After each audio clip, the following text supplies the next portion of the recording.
গেল সপ্তাহে সাবেক প্রেসিডেন্ট ডোনাল্ড ট্রাম্পের সঙ্গে বিতর্কে অংশ নেন বাইডেন। ওই বিতর্কে শোচনীয় পরাজয় হয় যুক্তরাষ্ট্রের বর্তমান প্রেসিডেন্টের। এরপর প্রেসিডেন্ট নির্বাচন থেকে সরে যেতে তার উপর চাপ বৃদ্ধি হয়। কিন্তু ৮১ বছর বয়সী বাইডেন জানান, আগামী নভেম্বরের আয়োজিত নির্বাচনে প্রতিদ্বন্দ্বিতা করবেন তিনি। আর এ বিষয়টি আশ্বস্ত করতে গেল বুধবার ২০টি অঙ্গরাজ্যের প্রধানদের সঙ্গে বৈঠক করেন ডেমোক্রেট এই নেতা। এরপরই বাধে বিপত্তি।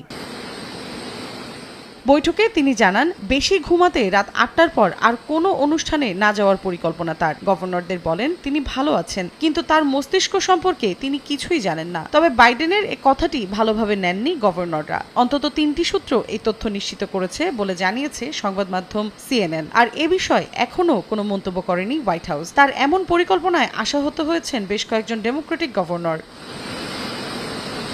বিষয়টিকে পুরোপুরি উড়িয়ে দিয়েছেন বাইডেনের নির্বাচনী ক্যাম্পেইনের মুখপাত্র কেভিন মুনোজ। তিনি বলেন, প্রেসিডেন্ট জর্জ বুশ রাত ৯টায় ঘুমিয়ে যেতেন। বারাক ওবামা সন্ধ্যা ৬:৩০টায় রাতের খাবার খেয়ে নিতেন। সাধারণ প্রেসিডেন্টরা একটি ভারসাম্য রেখে চলেন। বাইডেনও একই কাজ করেন। অন্যরা ট্রাম্পের মতন নয়, যিনি সামাজিক মাধ্যম ট্রুথে দিনের অর্ধেকের বেশি সময় এমন বিষয় নিয়ে কথা বলেন যেগুলোর কারণে মন্দা তৈরি হবে, আর দিনের বাকি অর্ধেক সময় গলফ খেলেন।